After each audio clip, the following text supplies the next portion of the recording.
Cümleten selamun aleyküm hanımlar. Diva Patik YouTube kanalıma hepiniz hoş geldiniz. Bugün birlikte çiçekli, iki şiş dikişsiz çok güzel bir bot patik yapacağız. Ben patiğimde ana renk olarak krem kullandım. Çiçeklerim içinde yeşil ve sarı iki tane normal patiklik ipim daha mevcut. İplerimi kenara kaldırdım hanımlar. Şişlerim 3 numara. Modelimiz de şöyle. Gördüğünüz gibi çok güzel, çok şık, çok hoş bir model oldu. Çiçeklerimiz var. Çiçekler arasında böyle minik ajurlarımız mevcut. Patiğimizin yandan duruşu bu şekilde.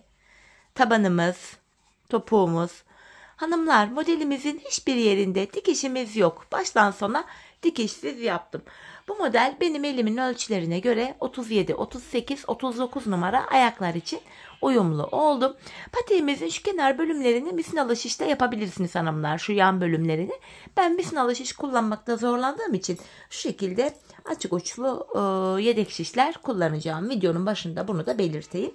Dediğim gibi misinalı şişlerle de rahatlıkla yapılabilir. Hanımlar, patiğimize bu bilek bölümünden başlıyoruz. Krem ipim ile başlayacağım. Şöyle 59 ilmek atacağız hanımlar. 59 ilmek. Şu birinci ilmeğim, 2, 3, 4, 5, 6. Bu şekilde 59 adet ilmek atalım gelelim. 59 adet ilmeğimi attım geldim hanımlar. Hemen şu kenarımıza bir düğüm atacağım. Bu bilek bölümünde bir düz bir ters lastik uygulaması yapacağız hanımlar. Kenar ilmeğimi alıyorum. Kenar ilmeğimden sonra ilmeklerimi sırayla bir düz, bir ilmek ters, bir ilmek düz, bir ilmek ters, bir düz, bir ters, bir düz, bir ters. Bu şekilde örüyoruz. Sıra sonuna kadar bir düz bir ters örelim gelelim. Sıra sonuna kadar ördüm hanımlar, geri dönüyorum. Şimdi ön yüzdeyiz. Ön yüzde olduğumuzu şöyle kabul ediyorum. Şu başlangıç ipimiz eğer sol taraftaysa ön yüzdeyiz demektir. Şimdi arka yüzde ilk bir sıra lastiğimizi yaptık. Ön yüzde lastikte ikinci sıramız hanımlar. İlmekleri gördüğümüz gibi örüyoruz. Kenar ilmeğimi aldıktan sonra hemen önde bir ilmek tersim var. Ters örüyorum. Yanındaki bir ilmek düz var. Bunu düz örüyorum. Tekrar bir ters bir düz ilmekleri gördüğümüz gibi örüyoruz. Bu ön yüzde lastikte ikinci sıramız oluyor hanımlar. Sıra sonuna kadar bu şekilde devam edeceğiz. Ardından geri döneceğiz. Arka yüzde yine ilmeklerimizi gördüğümüz gibi bir düz bir ters öreceğiz. Bu defa 3 sıra olacak. Ön yüzde aynı işlemi tekrar edeceğiz 4 sıra. Arka yüzde yapacağız 5. Bu şekilde lastiğimizi tamamlayacağız. Hanımlar, ben bu modelimi bu bilek bölümüne toplamda 15 sıra lastik ördüm. 15 sıra şu şekilde. Hanımlar, bu lastik bölümünü daha uzun ya da daha kısa yapabilirsiniz. Daha böyle çorap tarzı olmasını istiyorsanız benim gibi daha böyle uzun yaparsınız. Bu tamamen sizin zevkinize bağlı. Şimdi hep birlikte bilek bölümünü tamamlayalım, ardından buluşalım. Evet hanımlar, 15 sıra lastiğimi ördüm geldim. Şimdi ön yüzdeyiz hanımlar. Ön yüzde ilk sırada yapacağımız işlem şu. Kenar ilmeğimi aldıktan sonra ön yüzde ilmeklerimin hepsini düz olarak öreceğim. Bu şekilde. Sıra sonuna kadar düz örelim gelelim. Sıra sonuna kadar ördüm, geri dönüyorum hanımlar. Arka yüzdeyim. Arka yüzde de yine kenar ilmeğimi aldıktan sonra ilmeklerimi sırasıyla ters olarak örüyorum. Bu şekilde. Arkada ters örünce ön yüze düz örgü düşüyor.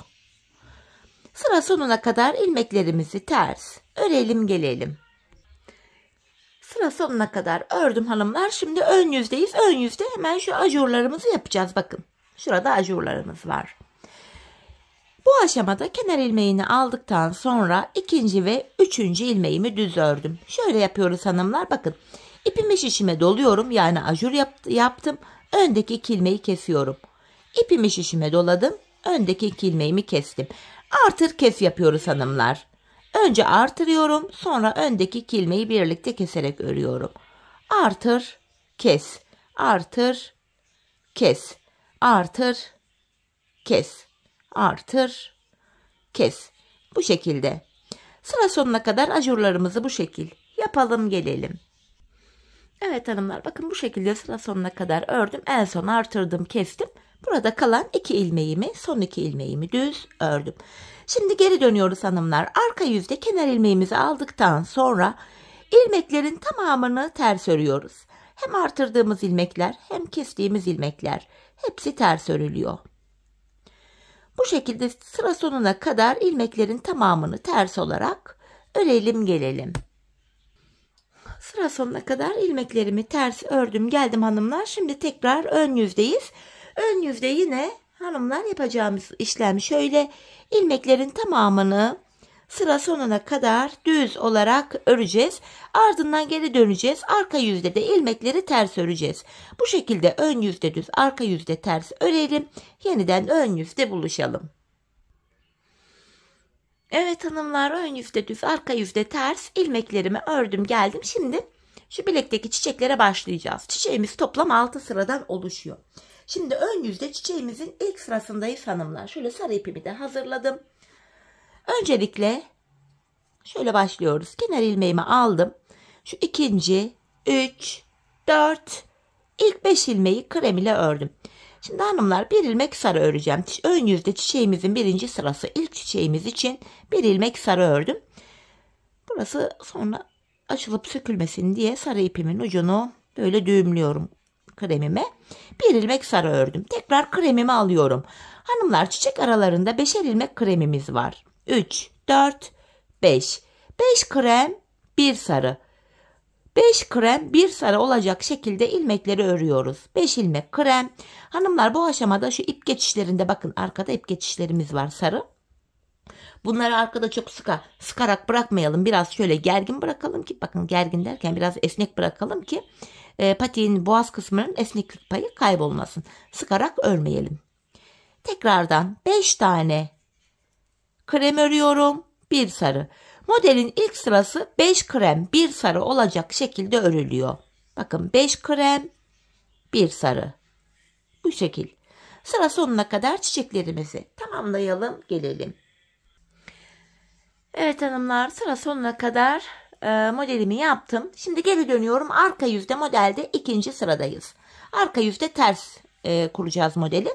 Kenar ilmeğimi aldıktan sonra ikinci, üçüncü ve dördüncü ilmeğimi ters ördüm. Şimdi sarı ipimi alıyorum. Şimdi ilk çiçeğimi yapacağım. Tersten bir sarı, bir krem, bir sarı örüyorum. İlk çiçeğimizi yaptık hanımlar. Çiçek aralarında 3'er tane kremimiz var. Araya 3 kremi ters ördüm.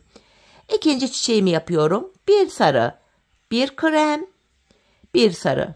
Ve çiçek aralarına 3 tane kremi ters ördüm. Diğer çiçeğimi yapıyorum. Bir sarı, bir krem, bir sarı. Çiçek arasına 3 tane krem örüyorum. Bakın ön yüzden duruşum. Bu şekilde. Diğer çiçeğimi yapacağım. Bir sarı, bir krem, bir sarı ve çiçek aralarında 3'er tane kremimiz var. Arka yüzde ikinci sıramız bu şekilde kuruluyor. Sıra sonuna kadar çiçeklerimizi yapalım gelelim. Evet, arka yüzde çiçeklerimi tamamladım. Şimdi geri dönüyorum. Ön yüzde 3. sıradayız hanımlar. Kenar ilmeğimi aldım. İkinci, 3 ve 4. ilmeğimi krem ile ördüm. Şimdi şöyle çaprazlamasına bakın. Şöyle kremin altından geçirerek sarımı alıyorum. Şimdi ilk çiçeğimi yapıyorum. 3 sarı, aralara 3'er tane krem. 3 ilmek sarı. Ön yüzde çiçeğimizin 3. sırası böyle. Çiçek aralarında 3 tane kremimiz var. 3 sarı, 3 krem olacak şekilde örülecek hanımlar. 3 sarı, 3 krem. Bakın. Şeklimiz şöyle. 3. sıramızı sıra sonuna kadar bu şekilde tamamlayıp gelelim.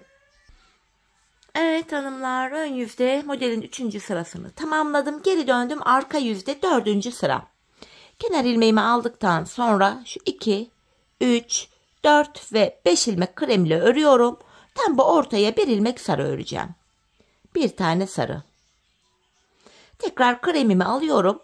Devamında 5 krem, 1 sarı olacak şekilde ilmekleri öreceğiz. 4. sıramız böyle. 5 krem, ortaya bir ilmek sarı. Şöyle. 5 tane krem örüyorum. Arka yüzde olduğum için ters örüyorum. 1 tane sarı. 5 tane krem. 1 ilmek sarı. Bakın şeklimiz şu. Devamındaki ilmekleri de aynı şekil tamamlayalım gelelim.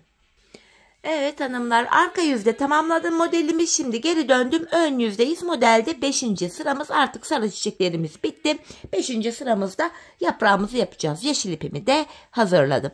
Şimdi bu aşamada kenar ilmeğimi aldım. 2. ve 3. ilmeğimi krem ipimle örüyorum. Ardından yeşilimi ekleyeceğim hanımlar. Buraya 2 tane yeşil örüyorum. 1, 2. Hanımlar hemen yeşil ipimin ucunu da düğümleyeceğim. İlk yaprağımızı yapıyoruz. 2 yeşil ördük. Hemen ortasına 1 ilmek krem. Tekrar 2 ilmek yeşil. 1, 2. Hanımlar artık sarıyı burada keseceğim. Bilek bölümüne başka çiçek yapmayacağımız için tekrar üst bölümü yaparken ekleyeceğiz iplerimizi. İplerin yönü uygun yerde kalmadığı için mecburen kesiyoruz.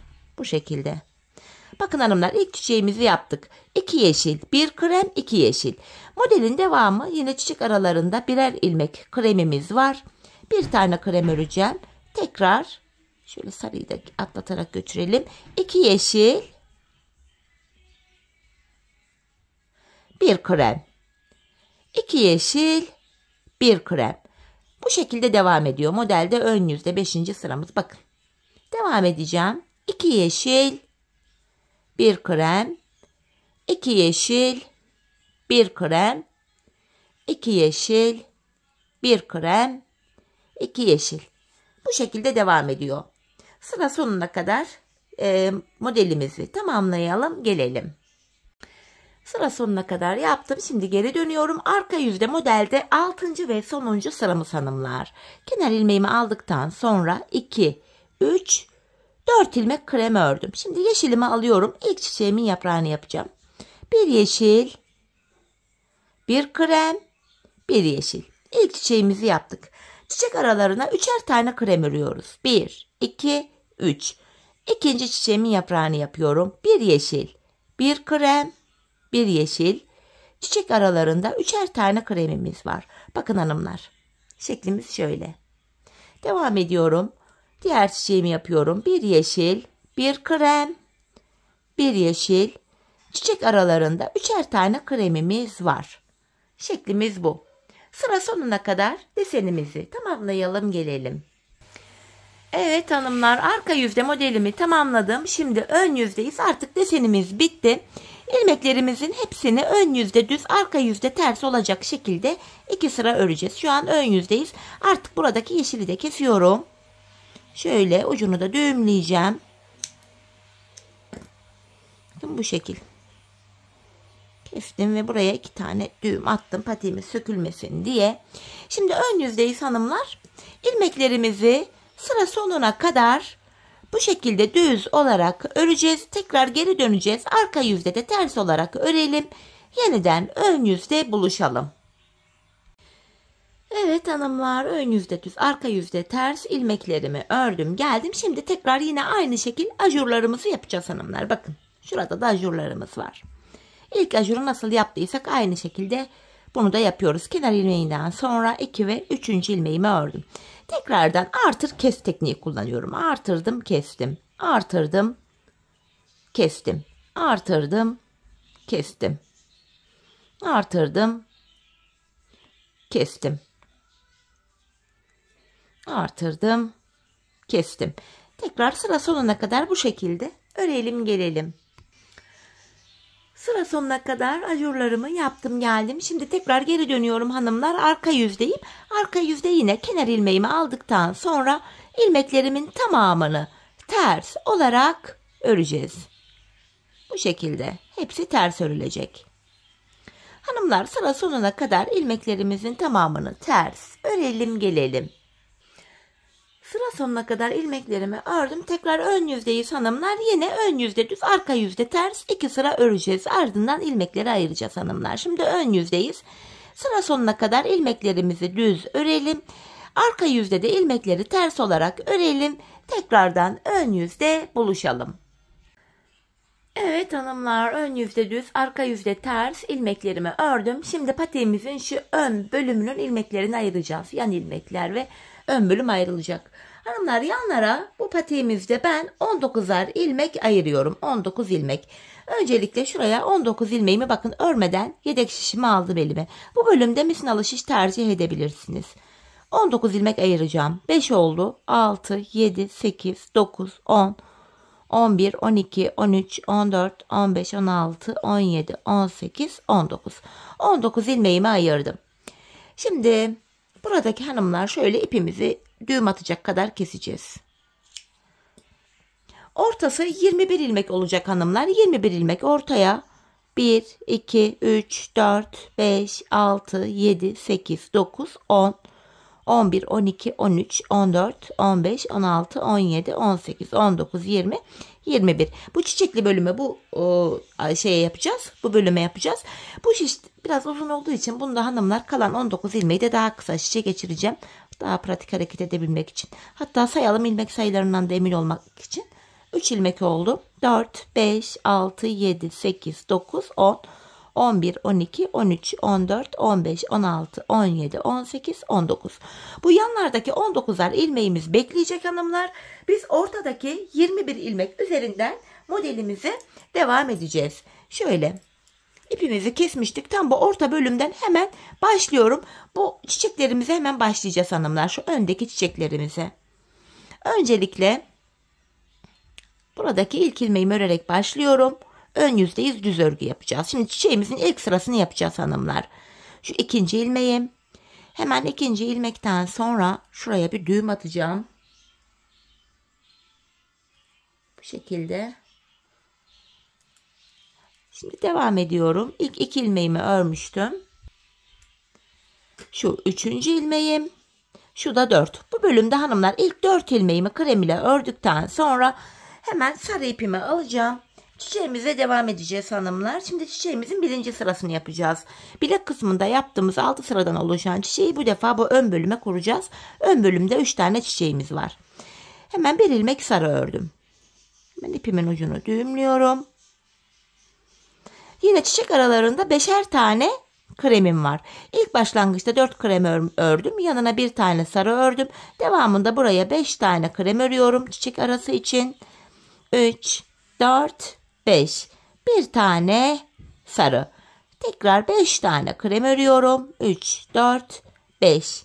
Bir tane sarı. Bakın 3 çiçeğimizi kurduk. Kalan 3 ilmeğimi krem ile örüyorum. Çiçeğin ilk sırasını yaptık. Şimdi geri dönüyorum hanımlar. Arka yüzde çiçekte ikinci sıra. Kenar ilmeğimi aldıktan sonra ikinci ve üçüncü ilmeğimi ördüm. Şimdi tekrar şöyle sarı ipimi alıyorum. Çiçeğimin ikinci sırası. Bir sarı, bir krem, bir sarı. Çiçek aralarında 3'er tane kremimiz var. İkinci çiçeğimi yapıyorum. Bir sarı, bir krem, bir sarı. Yine çiçek arasında 3 kremim var.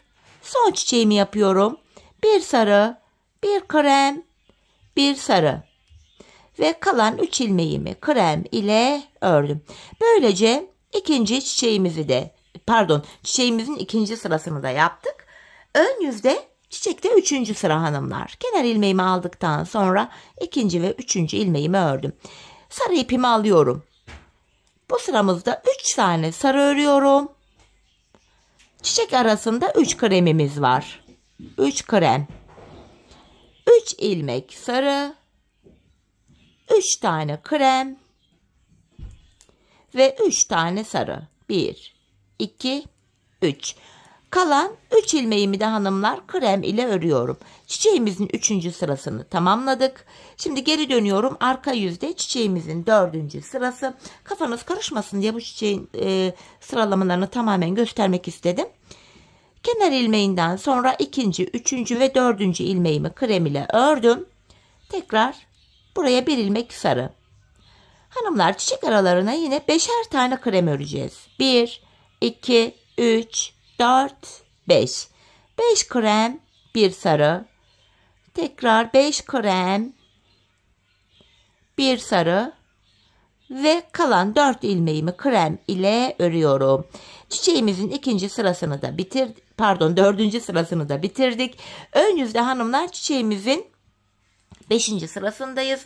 Bu sıramızda yeşilimizi de ekleyeceğiz. Şöyle yeşil ipimi de hazırlayacağım. 5. sırada yaprak kuracağız çünkü. Öncelikle kenar ilmeğimi aldıktan sonra ikinci ilmeğimi örüyorum. Hemen ardından şöyle yeşil ipimi ekleyeceğim. 2 ilmek yeşil. 1, 2. Hemen yeşil ipimin ucunda hanımlar düğümlüyorum. Patiğimiz açılmasın, sökülmesin, sağlam dursun. Hemen düğümledim buraya. 2 yeşilden sonra buraya bir krem ve tekrar 2 tane yeşil öreceğim. 1, 2. Arada bir krem var. 2 yeşil. Bir krem. 2 yeşil. Bir krem. 2 yeşil. Bir krem. 2 yeşil. Ve kalan son 2 ilmeğim krem. 5. sıramızı yaptık. Geri dönüyorum. Arka yüzde 6. ve sonuncu sıramız hanımlar. Kenar ilmeğimi aldıktan sonra 2. ve 3. ilmeğimi krem ile ters ördüm. Yeşilimi alıyorum. İlk yaprağımı yapacağım. Bir yeşil, bir krem, bir yeşil. Hanımlar yaprak aralarında 3'er tane kremimiz var. 1, 2, 3. İkinci yaprağımdayım. Bir yeşil, bir krem, bir yeşil. Yaprak aralarında 3'er kremimiz var. Ve son yaprağımı yapıyorum. Bir yeşil, bir krem, bir yeşil. Ve kalan son 3 ilmeğim krem. Bu şekilde hanımlar çiçeğimizi tamamlamış olduk. 5-6 sıradan oluşan çiçeğimizi bitirdik.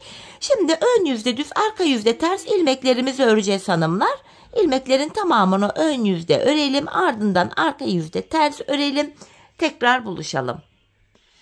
Ön yüzde düz, arka yüzde ters ördüm geldim hanımlar. Şimdi tekrar bakın buralara da ajurlar yapacağız. Hemen şurada ajurumuz var.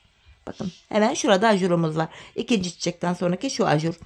Şimdi yapacağımız işlem yine aynı. Kenar ilmeğimi aldıktan sonra ikinci ve 3. ilmeğimi örüyorum. Artırdım, kestim. Artırdım, kestim. Artırdım, kestim. Artırdım, kestim. Artır, kes. Bu şekilde ajurlarımızı yapıyoruz. Artır, kes, artır, kes. Kalan 2 ilmeğimi normal ördüm. Arka yüzde hanımlar kenar ilmeğimizi aldıktan sonra ilmeklerin hepsi ters örülüyor yine. Boğaz kısmındaki yaptığımız ajurun aynısı ön bölümde de yapılıyor. Hiçbir fark yok.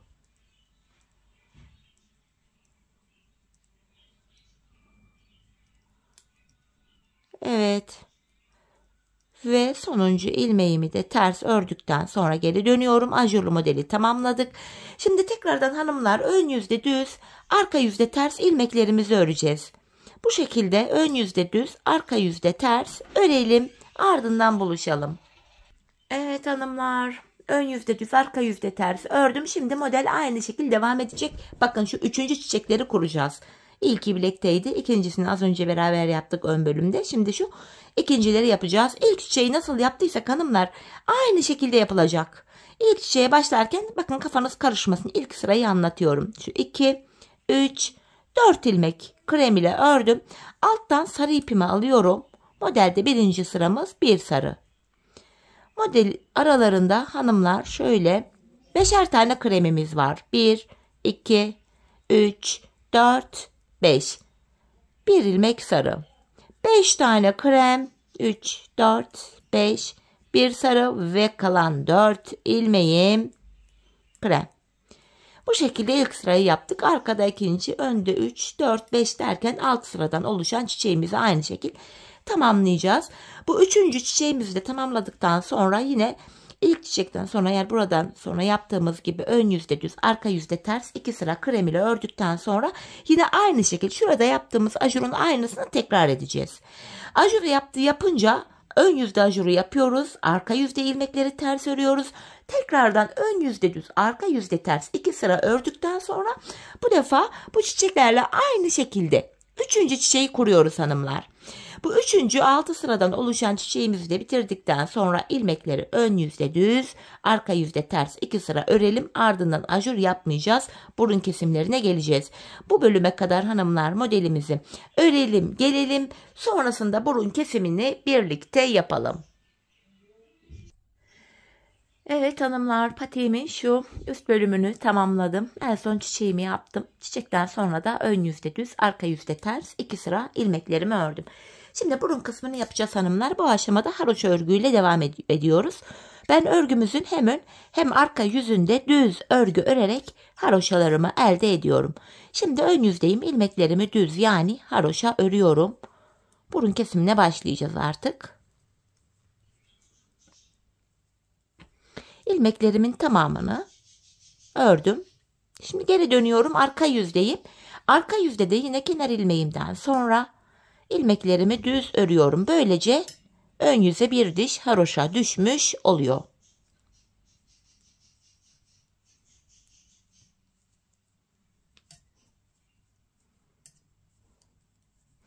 ...21 ilmeğimiz vardı. 21 ilmek ile bir diş haroşamızı böylece ördük. Tekrar geri döndüm. Ön yüzdeyim. Artık kesimleri yapacağız. Sağ ve sol kenardan kesimler yapacağız hanımlar. Kenar ilmeğimi aldıktan sonra öndeki 2 ilmeğimi keserek ördüm. İlk kesimimi yaptım. Şimdi son 3 ilmeğim kalana kadar örüyorum. Son 3 ilmek kalana kadar.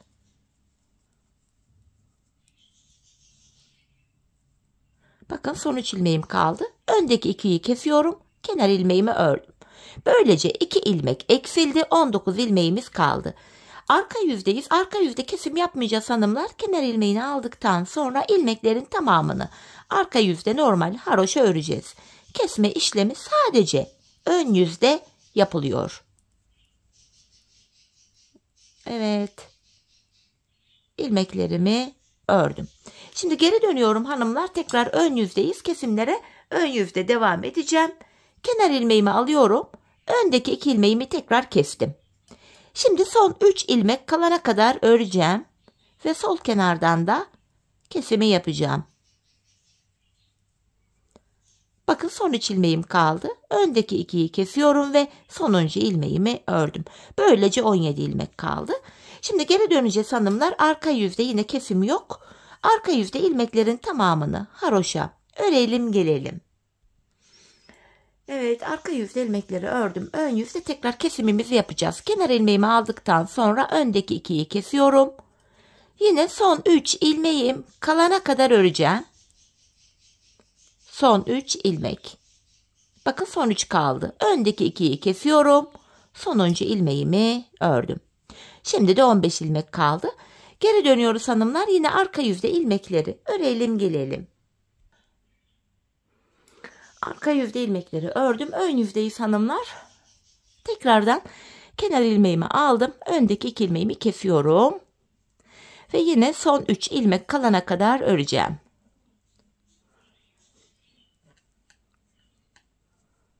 Bakın son 3 kaldı. Öndeki 2'yi kesiyorum. Sonuncu ilmeğimi de ördüm.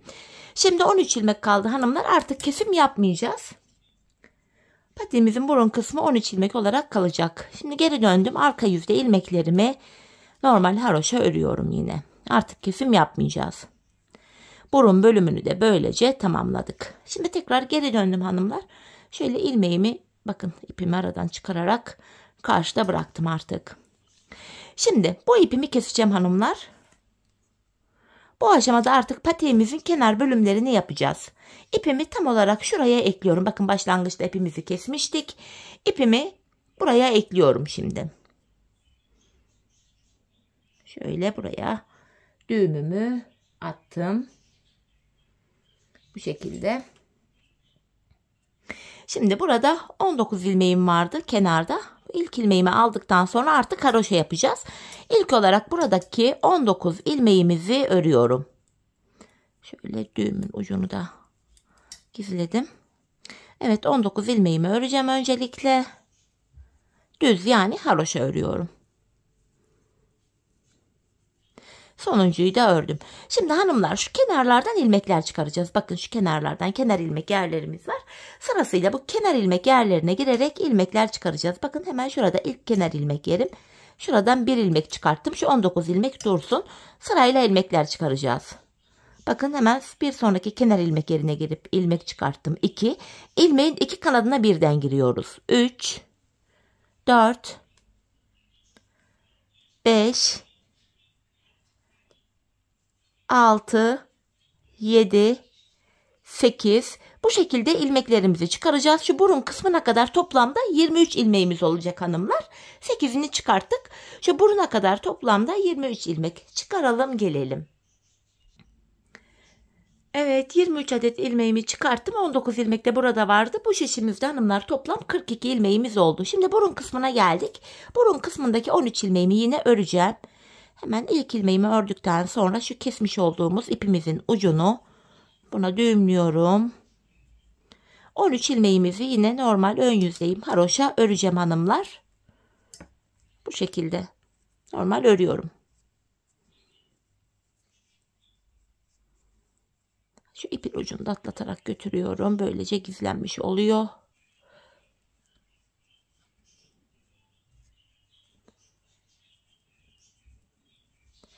Evet, 13 ilmeğimi ördüm. Şimdi diğer kenarımıza geldik hanımlar.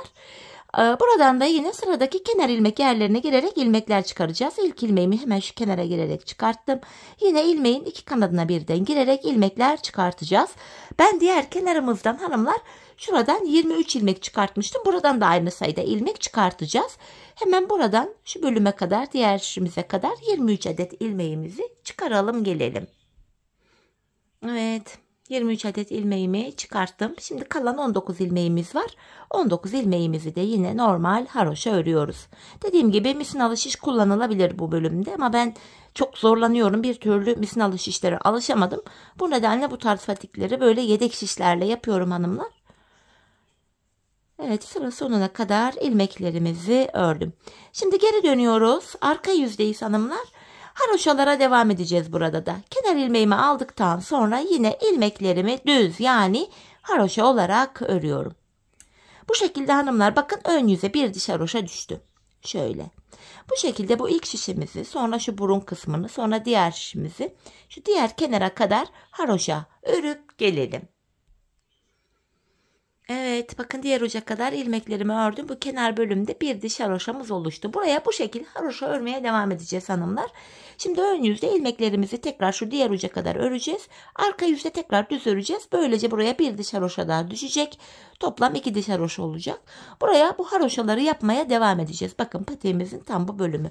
Diğer uca kadar öreceğiz, döneceğiz. Öreceğiz, döneceğiz. Ta ki bu bölümde 7 diş haroşa olana kadar devam edeceğiz hanımlar. Bakın sayalım. 1, 2, 3, 4, 5, 6, 7. 7 diş haroşamızı örelim hanımlar. Ardından buluşalım. Tabanımıza başlayacağız. Evet hanımlar, kenarımıza toplamda gördüğünüz gibi 7 diş haroşamı ördüm geldim. Şimdi tabanımızı yapacağız hanımlar. Tabanımızı yapabilmek için şu buruna kadar olan ilmeklerimizi öreceğiz. Yani burada 42 ilmeğim vardı toplam. Bu şekilde buruna kadar olan ilmeklerimizi örelim gelelim. Evet, ilmeklerimi ördüm. Şimdi bakın burun kısmına geldik. Burada 13 ilmek vardı. Hanımlar tabanımız 13 ilmek ile buradaki ilmeklerle devam edecek. Kesimler yapacağız. Burada 13 ilmek var. 12 ilmeği öreceğim. Bu 13. yani sonuncu ilmekte kesimimi yapacağım. İlmeklerimi örerek gidiyorum. Burada tabanımda son bir ilmek kalana kadar öreceğim. Yani ilk 12 ilmeğimi örüyorum. Bakın bu sonuncu ilmeği örerken yan taraftan da bir ilmek aldım. İkisini kesiyorum. Kesimimizi yaptık. Ardından geri dönüyorum. Bu bölümde ipimiz hep karşıda oluyor ve ilk ilmeği örmeden alıyoruz. Tekrardan tabanımda son bir ilmek kalana kadar örüyorum.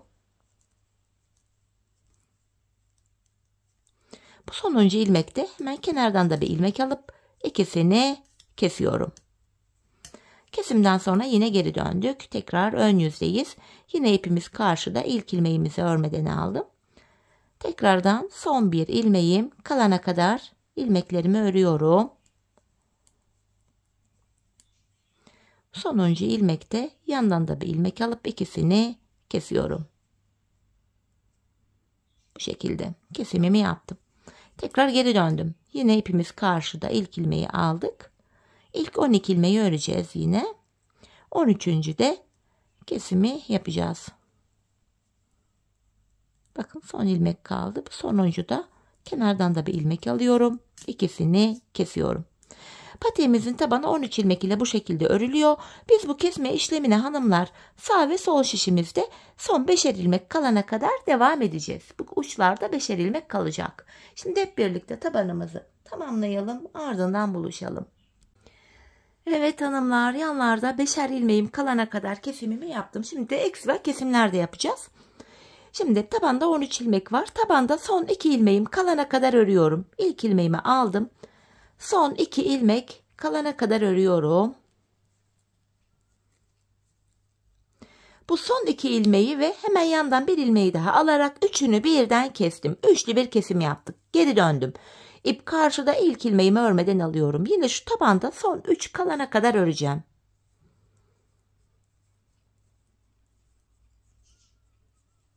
Bakın. Pardon, tabanda son 2 kalana kadar ördüm. Son 3 dedim, çok özür dilerim. Bu 2 ilmek ile yandan da bir ilmek alıyorum. Üçünü kesiyorum. Üçlü kesim yapıyoruz.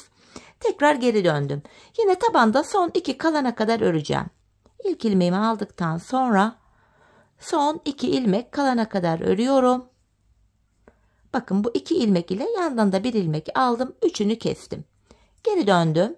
Yine ilk ilmeğimi alıyorum. Tabanda son 2 kalana kadar yine örüyorum. Bu son 2 ilmeği bir de yandan da bir ilmeği alarak üçünü kestim. Tekrar dönüyorum. Yine ilk ilmeğimi aldıktan sonra tekrar tabanda son 2 kalana kadar örüyorum. Bu 2 ilmek ile yandan da bir ilmeği aldım. Üçünü kestim. Tekrar geri döndüm. Yine tabanda son 2 kalana kadar öreceğim. Bu 2 ilmek ile yanındaki biri aldım. Üçünü kestim. Tekrar geri döndüm. Yine tabanda son 2 kalana kadar örüyorum. Bu 2'yi ve yanındaki üçüncüyü de alarak kesimimi yaptım. Yanında bir ilmek kaldı burada. Tekrar ilk ilmeğimi aldım. Son 2 ilmek kalana kadar örüyorum. Bu 2 ilmek ile yandan da bir ilmeği aldım. Üçünü kestim. Yanlarda birer ilmek kaldı. Tekrar yine ilk ilmeğimi aldım. Son 2 kalana kadar örüyorum. Bu 2'yi ve yandaki bir ilmeği de aldım. Üçünü birden kesiyorum hanımlar. Artık burada ilmek kalmadı. Geri döndüm, yine ilk ilmeğimi aldım. İkinciyi de ördükten sonra burada kalan 2 ilmeği yanındaki ilmekle keserek örüyorum. Şimdi geri döndük hanımlar. Burada 3 ilmeğimiz kaldı. Şimdi bu 3 ilmeğin üçünü birden topluyorum.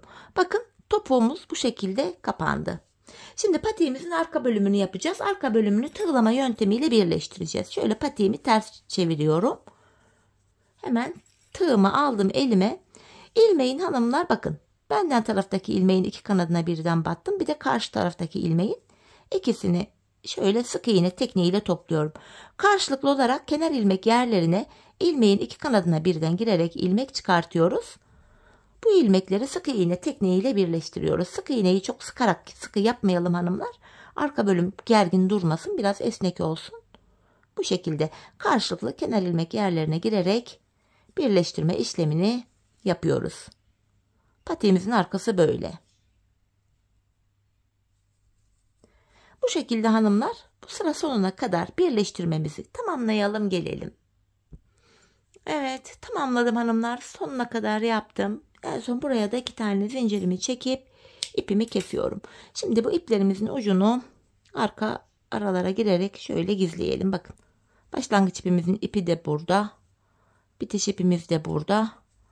Başladığımız yerde patik bitti. Hemen şöyle aralara girerek uçlarımı gizliyorum. Patiğimiz bu kadardı hanımlar. Çok güzel, çok kolay, çok şık bir model oldu bu şekilde. Şimdi hemen geri çevireceğim. Patiğimize bir de ön yüzden bakalım. Bu şekilde bakın hanımlar, şahane durdu. Dikişsiz, çok mükemmel. Güzel bir patik oldu. Hatta çorap tarzı, böyle yüksek boğaz. Hemen manken ayağıma da giydireyim hanımlar. Birlikte ayaktaki duruşuna da bakalım. Ben çok beğenerek, çok severek yaptım. Çeyiz içinde oldukça uygun. Umarım sizler de benimle birlikte beğenerek, severek yaparsınız. Yapacak olanlara da şimdiden kolay gelsin diyorum. İşte hanımlar, modelimizin ayaktaki duruşu bakın. Yandan duruşumuz. Diğer yanımız. Tabanımız. Topuğumuz. Model bu. Evet, yine birlikte güzel bir modelin daha sonuna geldik. Umarım sizlere faydalı, hoş bir video olmuştur. Yeni modellerde, yeni videolarda buluşmak dileğiyle. Şimdilik hoşça kalın, sağlıcakla kalın.